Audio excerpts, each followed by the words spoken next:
it's not about the work, it's about the clinical engagement. And it's about getting the clinical teams, both in the secondary care sector and the primary care sector, to work together, to put together a pathway that is the best local pathway for the people of Wirral.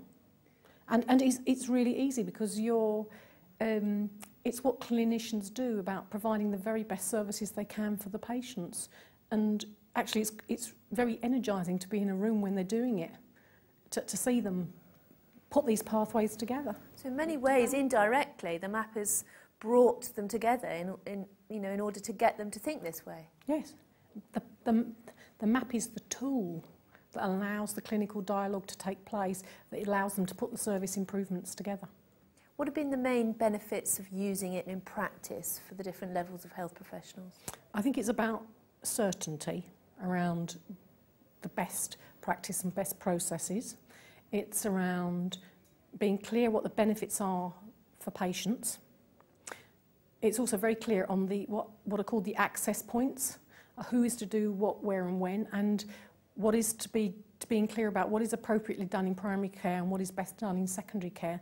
So you're actually using the best parts of the whole health economy for the benefits of patients. So do you suspect then that patients are actually having a better outcome or a better experience of the health service indirectly because of you using this tool?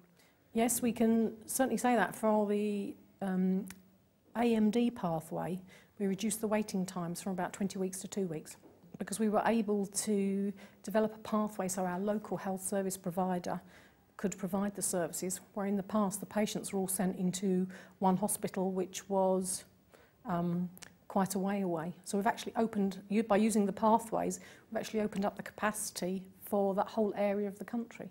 And there are other health professionals obviously using this other than the clinicians. What's the benefit for them, do you think?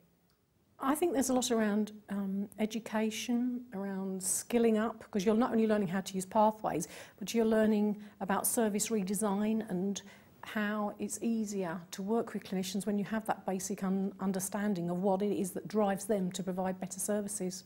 And so that helps with that whole education part. It sounds almost like you're showing people their place in the bigger picture. To some extent, but also to allow them to innovate. Because what you're saying is, yes, this is the way you did do it. How would you like it done? And they often say, well, I wouldn't do it like this. And you go, well, how would you do it? And off they go. At a commissioner level, has it made your job easier? Yes, in a way, because the clinicians are actually telling us how they want pathways to be run, what is the most appropriate pathways, and we can then attach the pathways onto the contracts and say, you know, these are the things that we do not want you to do, but these are the things we do want you to do. These are the services we want. What's the benefit then of you also being connected to the national map? I think it's the fact that there is the Map of Medicine team there, and I can pick the phone up and talk to any of them. There's the IT support that they can bring, and also the fact that they are picking up national data sets, databases, national guidance, and it gives you the confidence that that's all being done as part of the pathway. So you haven't got to trawl it yourself, but you know it's best practice and it's evidence-based, and there's confidence that you can actually build on it with your local pathways. What would you say to other people who are thinking now of adopting this as a tool? Is it worthwhile? Yes. It's a great tool for clinical engagement, getting the doctors to think about how they want services to be commissioned, and also don't be afraid. I think people think it's a library tool, it's a technical tool. Actually, it's not. It's a change agent tool. It's about how you engage clinicians to think differently to provide better services.